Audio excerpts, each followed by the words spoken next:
Hey, on this video we're going to take our form and the demo and not just print messages back to our users like we have here, but we're going to store this information in a database. And so that's what you might call a registration page. So up till now we've only been working on the web browser and nothing on the back end. Let's switch back to our localhost/mamp directory. And I'm looking for a link called PHP myadmin. So this will take us into a process where we can set up databases and store values. So you can see that I've created a lot of databases already. Yours will probably be a blank list.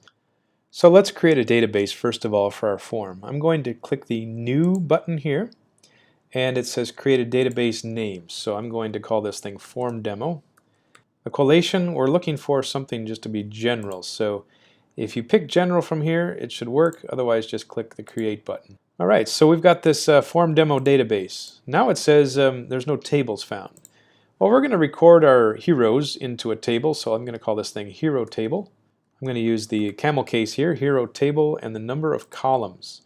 So that means how many different types of data do we have? Well, let's switch back and look at our form. So we have 1, 2, 3, 4, 5, 6, 7, 8. 8 different kinds of data that we're storing, and I'm going to add one more for an ID number. So let's choose 9 columns and choose Go. Now the next screen that comes up says you're going to create Hero Table. What are you going to name your columns? So the first thing that you usually pick for a column name is the ID of the person. So it's like your student ID. It's going to be the type integer, and it has a special attribute. So let's scroll to the right here, and we're looking for something called AI, which is auto increment. And then we're going to also select primary. So that means it's going to be an automatically generated number. You don't ever have to give your student ID a person name. It's going to automatically create it for you. So what are some of the things that we have in our database? So we're going to need name and email and hobby and age. So the first 3 look to me like words. The next one's an integer. So let's go with the first 3 being words. So let's go with this name, and let's select this thing as varchar. So there's 2 different ways to make text. Varchar is for short text. Text is for long things like paragraphs. So varchar works here for name.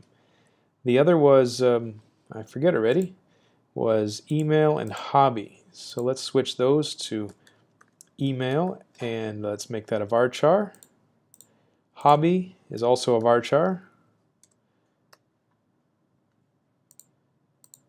And the next was, what was the next one? Next was his age. So age is going to be a number. So let's call this thing age, and let's leave it as int for integer. The next guy down is birthday. So that's a format for date.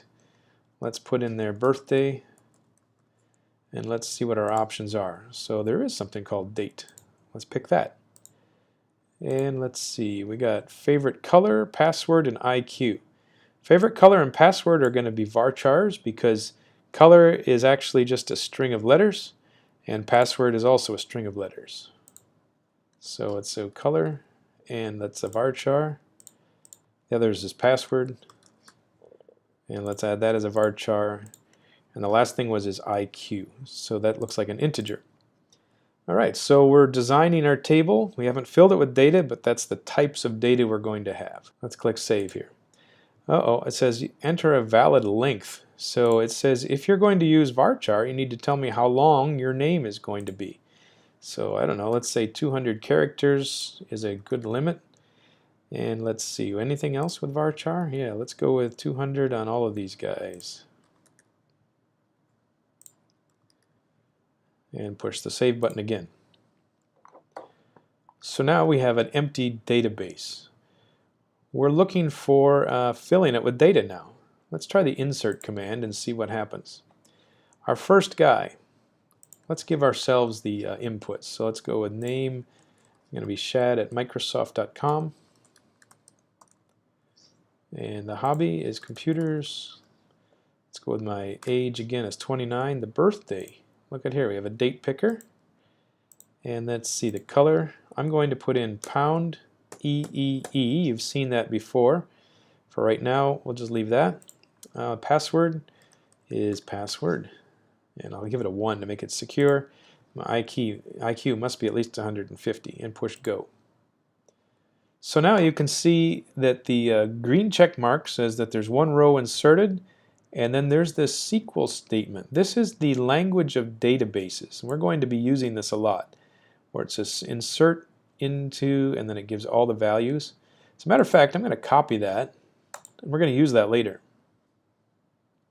Let's go back and browse the database, and you can see I have one row of data. So far, so good. Now the goal is so that when I fill out a form, I can automatically add data to the database.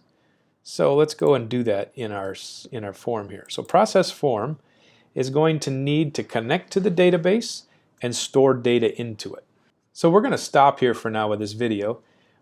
Here's your homework, is I want you to insert a few more people and make up some superheroes if you like. And then if you want to delete them, you can come back to the Browse button and choose Delete to get rid of one person. So make 4 or 5 heroes that we can work with.